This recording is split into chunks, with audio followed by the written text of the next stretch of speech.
আসসালামু আলাইকুম। মধ্যপ্রাচ্য বা পশ্চিম এশিয়ার রাজনীতি নিয়ে একটু কথা বলতে হচ্ছে। গত কিছুদিন আগে কাতারের উপর ইসরায়েলি হামলা দেওয়ার পরে সকল আরব নেতারা এবং তুরস্ক ও ইরানের নেতারা এবং মুসলিম বিশ্বের আরও কিছু নেতা কাতারে সমবেত হয়েছিলেন কাতারের প্রতি সমবেদনা জানানো এবং ইসরায়েলের বিরুদ্ধে একটা অ্যাকশন নেওয়ার জন্য, ইসরায়েলের বাড়াবাড়ি থামিয়ে দেওয়ার জন্য। আরব নেতারাও বহুত রাগ করে গিয়েছিলেন, ওখানে মনে হয়েছিল এবার কিছু একটা হবে। কিন্তু চিরদিনের মতো আরব নেতারা পিকনিকের মতো পরিবেশে কাতারে গিয়ে বেরিয়েছেন, খাইয়েছেন, দিয়েছেন, গাওয়া খেয়েছেন এবং আরও কিছু ভূমি দেখেছেন, ঘুরেছেন, ফিরেছেন, চলে এসেছেন, পিকনিক শেষ। এবং কিছু নসিহত করেছেন যে ইসরায়েলকে থামানোর জন্য আমেরিকা যথেষ্ট, আমেরিকা ইসরায়েলকে থামলাক, আমরা তো আসলে ইসরায়েলের বিরুদ্ধে অ্যাকশনে এই মুহূর্তে যাইতে পারবো না, সমস্যা আছে। বাস্তবতা হলো ভিন্ন জিনিস। প্রত্যেকটা আরব বড় দেশ, যারা সৌদি আরব কিছু করলে করতে সমস্ত মুসলিম বিশ্ব তাদের দিকে তাকিয়ে আছে, তারা করবে না, কারণ তাদের সকল পররাষ্ট্রনীতি আমেরিকা নির্ভর, আমেরিকা পরামর্শে চলে। তাদের সকল অস্ত্র আমেরিকার নির্ভর, আমেরিকা থেকে আনা। আমেরিকার অস্ত্র দিয়ে ইসরায়েলকে মোকাবিলা করা যাবে না। আর বাস্তবিক সৌদি আরব ইসরায়েলকে মোকাবিলা করতে চায়ও না, কারণ যতবার আরব ইসরায়েল যুদ্ধ হয়েছে সৌদি আরব কয়েকবারই বলেছে আমরা আসতেছি, আমরা যোগ দিব, কিন্তু শেষ পর্যন্ত সৌদি আরব যোগ দেয়নি।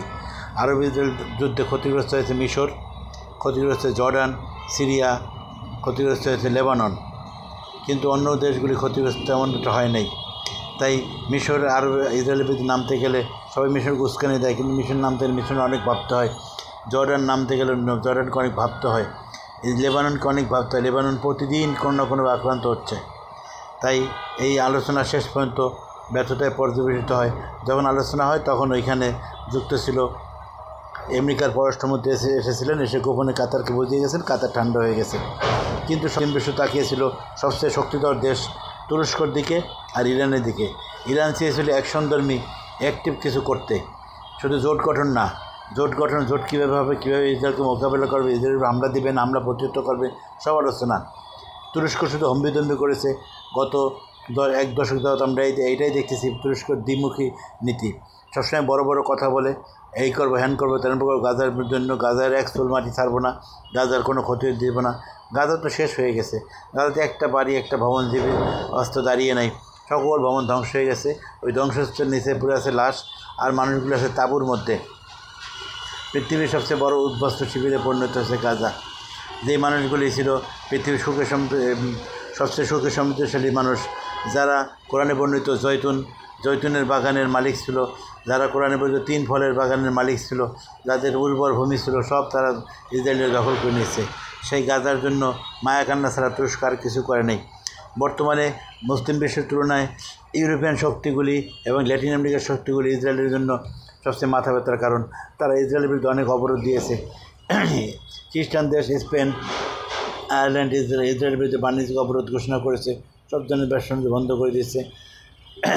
ব্রাজিল অনেক ব্যবসা বাণিজ্য বন্ধ করেছে, বলিভিয়া, ইকুয়েডর অনেক ব্যবসা বাণিজ্য বন্ধ করে দিচ্ছে। কিন্তু তুরস্ক কয়েকদিন পর ইসরায়েলের সাথে ব্যবসা নিষিদ্ধ, সব ধরনের লেনদেন নিষিদ্ধ করে। যদি ব্যবসা নাই থাকে তাহলে নিষিদ্ধ কেন করেন?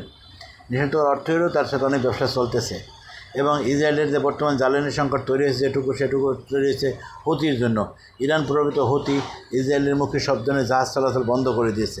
তাই সৌদি আরব গোপনে কিছু তেল পাঠালেও মাঝে মাঝে আক্রান্ত হয়। অনেক জাহাজ কোম্পানি এই যে তেল পরিবহন করতে চায় না।